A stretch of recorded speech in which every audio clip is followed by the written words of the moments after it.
Gold trusted gold buyers మీరు తాకట్టు పెట్టిన బంగారాన్ని విడిపించి ఈ రోజు ఉన్న మార్కెట్ ధరకు కొనబడును.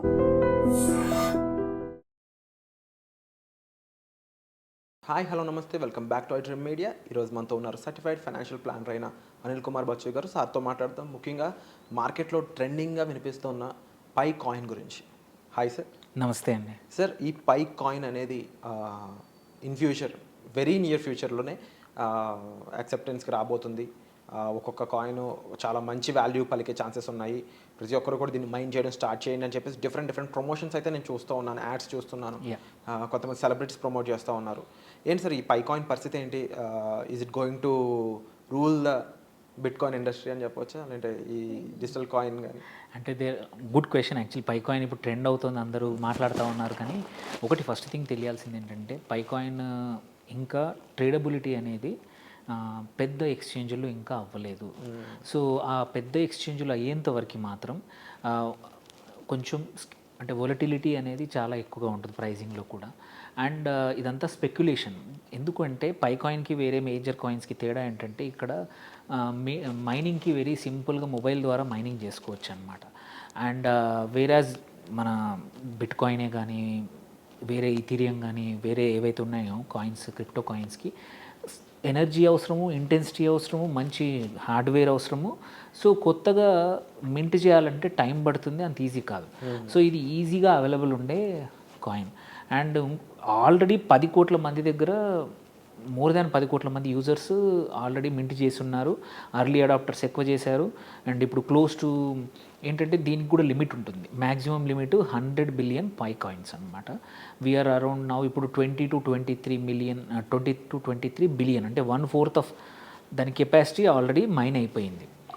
వేరాజ్ మన పెద్దవి ఏవైతే ఉన్నాయో major other currencies, crypto currencies ఏమంటారు, బిట్ కాయిన్ కానీ వాటి మార్కెట్ క్యాప్ కానీ కంపేర్ చేసుకుంటే పై ఈజ్ నథింగ్. అక్కడ అది $1.9 ట్రిలియన్.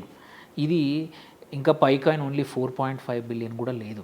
పై కాయిన్ కన్నా ఎక్కువ మార్కెట్ క్యాప్ ఉన్న కాయిన్స్ ఒక 40 డిఫరెంట్ కాయిన్స్ ఉన్నాయి క్రిప్టోలో. ఫస్ట్ థింగ్, అది రిలవెంట్ రావాలంటే మార్కెట్ క్యాప్ పెరగాలి, కన్సిస్టెన్సీగా స్టేబుల్గా ఉండాలి కాయిన్.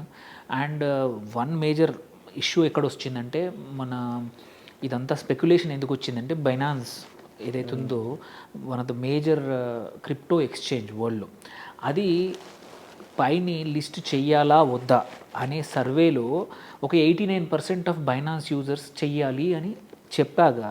ఇది around 25th 26th last week off ఫిబ్రవరిలో ఈ సర్వే జరిగింది. జరిగేటప్పటికి జనవరిలో ఆర్ లాస్ట్ వీక్లో ఉన్న పై కాయిన్ ప్రైజ్ $0.67 దగ్గర నుంచి సడన్గా 2.4, 2.6, 2.7కి వెళ్ళింది. సో సడన్గా మార్కెట్లో ఏంటంటే పై కాయిన్ అనే ఏమంటారు ఒక రకమైన హైప్ వచ్చిందనమాట. కానీ బైనాన్స్ ఇంకా ఇంతవరకు లిస్టింగ్కి పర్మిషన్ ఇవ్వలేదు. అది ట్రేడ్ అవుతుంది చిన్న బైగెట్ లాంటి చిన్న ఎక్స్చేంజ్లోనే అవుతుంది పై కాయిన్ ఇప్పటికైతే. అండ్ యూజ్ కేసులు ఎక్కువ లేవు. ఏంటంటే at the end of the day coins ఉన్నాయి, బట్ దాన్ని వాడుకుని ఏదన్నా చేయాలి. ఆ కాయిన్ యూసేజ్కి ఇంకా యూజ్ కేసెస్ సఫిషియెంట్గా లేవన్నమాట. అది వచ్చేంతవరకు స్టేబుల్గా ప్రైజింగ్ కానీ ఇవన్నీ వస్తే, ఇప్పుడు ఇంటర్నల్ రివ్యూలో నడుస్తుంది, బైనాన్స్ ఇంటర్నల్ రివ్యూ టీం నడుస్తుంది. వాళ్ళు యాక్సెప్ట్ చేస్తే దెర్ ఈజ్ ఏ పాసిబిలిటీ కొంచెం అడాప్టబిలిటీ పెరగచ్చు, అప్పుడు ప్రైజింగ్ పెరగచ్చు. అదర్వైజ్ పై కాయిన్ మాత్రం ఇంకా టైం ఉంది. It is still negligible coin. ఎవరైనా లాంగ్ టర్మ్ కోసం ఇన్వెస్ట్ చేస్తాను కానీ చాలా చిన్న అమౌంటే చేయాలి. 5% కన్నా ఎక్కువ పోర్ట్ఫోలియో పెంచొద్దు. క్రిప్టోకి మ్యాక్సిమం 5% బికాజ్ హైలీ వొలటైల్. కష్టపడి సంపాదించిన డబ్బులు ఇట్లాంటి అంత volatility, nearly gambling type. Nearly, it's not gambling but nearly gambling type అనమాట. అలాంటప్పుడు మన యాసెట్లో అలొకేషన్ 5%, మరీ ఎక్కువ పెద్ద మీ పోర్ట్ఫోలియో ఒక ₹1 2 కోట్లు ఉందంటే 10% వరకు వెళ్ళండి, కానీ మోర్ దాన్ దట్ అస్సలు పెట్టద్దు. ఎందుకంటే రాత్రికి రాత్రి ఇప్పుడు చూడండి, ఫిబ్రవరి ఎండింగ్లో $2.7, $2.8 దాకా పోయింది. అది ఇప్పుడు మళ్ళీ 0.67కి వచ్చేసింది. నిన్న కానీ వాళ్ళ లిస్టింగ్ ప్రైస్ చూసుకుంటే, ట్రేడింగ్ ప్రైస్ చూసుకుంటే 0.67కి వచ్చేసింది. మళ్ళీ 1.5 ఫిబ్రవరి ఫస్ట్ వీక్ కానీ జనవరి ఫస్ట్ వీక్లో ఉన్న ప్రైస్కి వచ్చేసింది. సో ఎవరైతే హైప్కు లోనై $2 దగ్గర కొన్నారో వాళ్ళందరి వర్త్ ఇప్పుడు ఆల్రెడీ 1/3 అయిపోయింది. సో ఈ హైప్ పోవాలి అంటే కంపల్సరీ బైనాన్స్లో లిస్ట్ అవ్వాలి అండ్ యూజ్ కేసెస్ పెరగాలి. కాకపోతే డిసడ్వాంటేజెస్ ఏంటంటే ఇక్కడ ఇది మచ్ మోర్ సెంట్రలైజ్డ్ కాయిన్ అనమాట. బిట్ కాయిన్ కానీ వేరే అదర్ క్రిప్టో కాయిన్స్లో కొంచెం డీసెంట్రలైజేషన్ ఎక్కువ ఉంటుంది. సో ఇక్కడ సెంట్రలైజ్డ్ అయ్యేసరికి ఈజీ టు స్కామ్ అని చాలామంది భయపడతా ఉన్నారు. లైక్ ఏమంటారు, చాలా మటుకు MLM మార్కెట్స్ అంటే ఫస్ట్ వచ్చిన వాళ్ళు లాభపడతారు, తర్వాత వాళ్ళు ఎక్కువ ప్రైస్లో కొనేసి డంప్ అయిపోతుంది అనే భయాలు కూడా యూఎస్లో కానీ చాలామంది. ఇది నిజం కాదంటారా? అంటే ఇప్పుడు వరకు చాలామంది మీరు చెప్పినట్టు కోవిడ్ టైంలో కానీ ఎక్కువ మైండ్ చేసిన వాళ్ళు ఉన్నారు, only without paying any money. And many of the people కూడా ఇప్పటికీ మైండ్ చేస్తున్నారు still no. But in future వచ్చే వాళ్ళు మనీతో పర్చేస్ చేయాలన్నప్పుడు ఆ ఎక్స్చేంజ్ వాల్యూ మారిపోయి వాళ్ళు మీరు అన్నది నిజం. కాకపోతే ఏంటంటే ఈ మైండ్ చేసి కాయిన్స్ ఉన్నాయి, బట్ వాటిని ఏం చేసుకుంటాం? ఆ యూస్ కేసెస్ అండ్ ట్రేడింగ్ స్టేబుల్గా అయ్యేంత వరకు ఈ స్పెక్యులేషన్ ఇలాగే ఉంటుందన్నమాట. ఇట్ సడన్లీ బస్ట్ అయ్యే అవకాశాలు కూడా ఉన్నాయి. అంటే నెట్వర్క్ సెంట్రలైజ్డ్ కాబట్టి ఎవరైనా అటాక్ చేసే అవకాశాలు కూడా ఉన్నాయి. అంటే డీసెంట్రలైజ్డ్ అయితే ఏంటంటే మచ్ మోర్ సెక్యూర్ ఉంటుంది, అంటే ఈజీగా ఎవరు ఏమి దాన్ని డిస్టర్బ్ చేయలేరు. సో అందుకోసమే until and unless use cases పెరిగి మంచి కొన్ని ఎక్స్చేంజుల్లో లిస్ట్ అయ్యేంత వరకు మాత్రం ఇది హైలీ వోలటైల్, ఇంకా రిస్కే. అందుకే కొంచెం స్మాల్ అమౌంట్ ఆఫ్ పోర్ట్ఫోలియో మీ క్రిప్టోలో పెట్టే దాంట్లో కూడా కొంచెం అమౌంటే పెట్టండి. బికాస్ దే ఆర్ ఒక 35 coins higher market cap already ఉన్నాయి మార్కెట్లో. సో అవి ఉండగా పైన ఎందుకు అనేది, ఎందుకంటే దే ఆర్ కొన్నింటికి ఎగ్జాంపుల్ డాజీ కాయిన్ ఉంది, ఏదైతే మన ఇలాన్ మస్క్ మధ్యలో కొన్ని రోజులు మాట్లాడాడు దాన్ని. ఇప్పుడు అట్లా చాలా ఉన్నాయి ఎగ్జిస్టింగ్ కూడా, వేరేవి కూడా మచ్ హయ్యర్ మార్కెట్ క్యాప్తో ఉన్నాయి. సో ఇప్పుడు మీరు చేయాలనుకుంటే స్టేబుల్ ఆల్రెడీ లిస్ట్ అయ్యి మంచి ట్రేడింగ్ వాల్యూమ్ అయి ఉన్న దానిలో చేస్తే ఏంటంటే మనం స్టక్ అయ్యే అవకాశాలు ఉండవు. అనిల్ కుమార్ గారు, ఇక్కడ డీసెంట్రలైజ్డ్ ఉండాలి అంటారు కదా మీరు ఓవరాల్ ఈ క్రిప్టోలో ముఖ్యంగా. అలాంటి క్రిప్టో కాయిన్స్ ఏమేమి ఉన్నాయి, లేని వాటిలో జరిగే సిచ్యువేషన్స్ ఏంటి ఇన్ ఫ్యూచర్ అంటే? Okay, so first thing crypto ఎవరైతే ఇన్వెస్ట్ చేసినప్పుడు స్టార్ట్ అయింది ఏంటంటే ఈ సెంట్రల్ బ్యాంక్స్ సెంట్రలైజ్డ్ కరెన్సీ ఏదైతే ఉందో దాన్ని అవాయిడ్ చేయడానికి, అంటే ఈజీగా ఒక కంట్రీ నుంచి ఒక కంట్రీ ఒక రకంగా వాల్యూ ఈ యాసెట్స్ మార్చడానికి డీసెంట్రలైజ్డ్, అంటే ఎటువంటి కంట్రోల్ లేకుండా ఎవరు ఆపలేకుండా ఒక కరెన్సీ చేద్దామనే కాన్సెప్ట్ తోటే బిట్ కాయిన్ కానీ ఈ క్రిప్టో అనేది జనరేట్ అయిందన్నమాట. సో దాన్ని ఎస్పెషల్లీ పై కాయిన్లో అది కొంచెం కన్ఫ్యూజన్ ఉంది. అది ఇంకా ఏంటంటే కొద్దిమంది ఎవరైతే స్టార్ట్ చేశారో వాళ్ళ చేతిలో ఇంకా పైకాన్ యొక్క కంట్రోల్ ఉంది, మైనింగ్ స్పీడ్ కానీ ఆర్ టెక్నాలజీ కానీ వాళ్ళ చేతిలో ఉంది కాబట్టి ఇట్స్ సెంట్రలైజ్డ్, ఏ రోజైనా రిస్క్కు గురయ్యే అవకాశం ఉంది. సో ఇప్పుడు మనము ఎట్లాంటివి ఉన్నాయి, ఆప్షన్స్ ఏ ఉన్నాయో మనం చూసుకుందాం. అంటే కొన్ని స్టేబుల్ డీసెంట్రలైజ్డ్ స్టేబుల్ కాయిన్స్ ఏవైతే మంచి ట్రేడింగ్ వాల్యూమ్ కూడా ఇంపార్టెంట్.